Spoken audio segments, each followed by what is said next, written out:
ঠাকুর তোমাকে আমি ধরেছি কেন, তোমাকে আমি ধরতে গেলাম কেন, আমার জীবনের প্রধান করতে গেছি কেন? দুটো হয়, যে তোমাকে ভালো লেগেছে তাই ধরেছি, আরেকটা হয় যে তোমার মতো হব বলেই তোমাকে ধরেছি।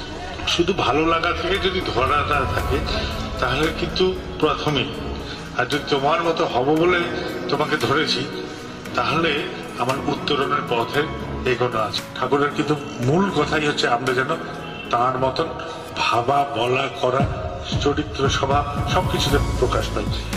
আমি থাকতে পারি, নতুবা আমি তোমার মতো হব। দুটো উপায়, হয় আমি থাক, এই 2 ঘন্টা সৎসঙ্গে আমি তোমার, এই উৎসবে এই কয়েকটা ঘন্টা যে কাটাবো উৎসব মঞ্চে গিয়ে, সেটুকু আমি যখন দেওঘরে পৌঁছালাম তখন তোমার, মন্দিরে পৌঁছালাম তখন তোমার, বাদ বাকি সময় আমি আমার।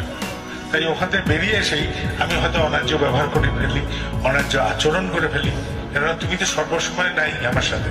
তাই আমি আমার মতনও প্রকাশ পাই, আবার তোমার মতনও হয়ে যাই।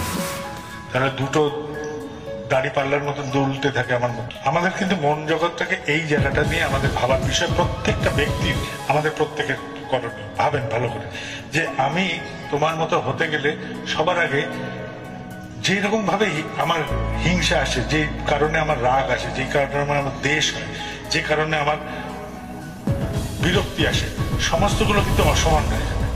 আমি সেই কারণে রাখতে পারবো না, সেই কারণে বিরক্ত হতে পারবো না, সেই কারণে অবসরে চিন্তা করতে পারবো না, সমস্ত চিন্তাগুলো যেন তোমার মতো। তাই যদি এরকম হয় তাহলে কোনো জায়গায় দুটো গুরু ভাইয়ের সংঘাত লাগবে না। দুটো গুরু ভাইয়ের কোনো সংঘাত যদি লাগে তাহলে বুঝতে হবে দুজনের কারুর মধ্যে, দুজনের সংঘাত লাগলো, দুজনেই মিলনের আকুতি করছে, তারা ঠাকুর আছে।